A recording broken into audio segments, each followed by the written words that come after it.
Today I fucked up by not listening when the server asked, "Are you sure?"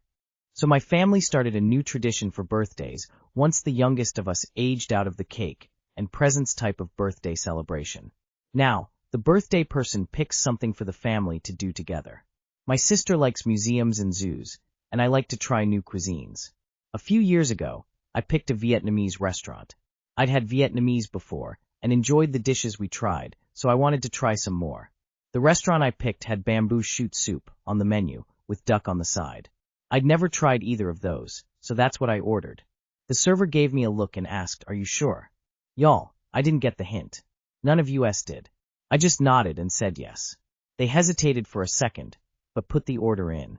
Probably thinking, well, it's your own fault. Now I'm in the US.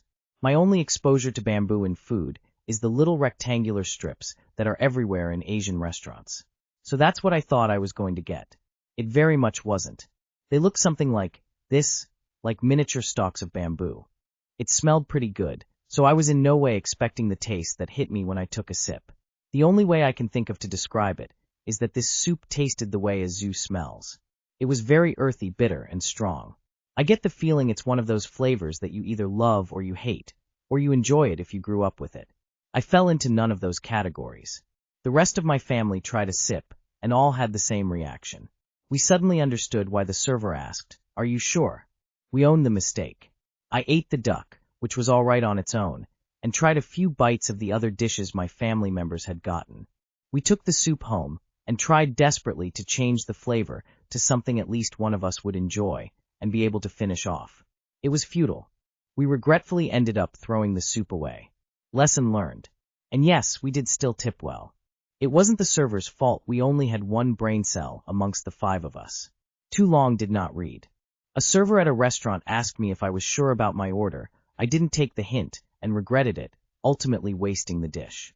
I was in a restaurant on the Isle de la Cite in Paris that was famous for its andouille, and I figured, I like the New Orleans andouille sausage, so why not? The very kind French waiter got a worried look on his face and said, "That dish is very special," and when I looked undaunted, he emphasized very, very special, and I knew I shouldn't order it. He recommended the white boar stew, and it was fantastic. He prevented me from ordering tripe, and I'm forever grateful. Whoever ages out of cake and presents. I mean, you tried something new, you didn't like it. You didn't blame the server or the restaurant. If you're adventurous, you're not going to like everything you try. I don't look at it as a TIFU. To be fair, they really should have given you more of an explanation than "Are you sure?" if they thought it was likely you wouldn't like the soup. In Paris long ago, I inquired about the tête de veau with my very American French. I was pretty sure the meaning was literal, but sometimes a calf's head is not a calf's head, right? The very kind waiter said, "Le tête de veau. Yes, not for you." I was grateful for this, and took the opportunity to order something from the outside of a full-grown cow. My husband and I still occasionally mention that something, "Yes, not for you." Likely fermented bamboo shoots.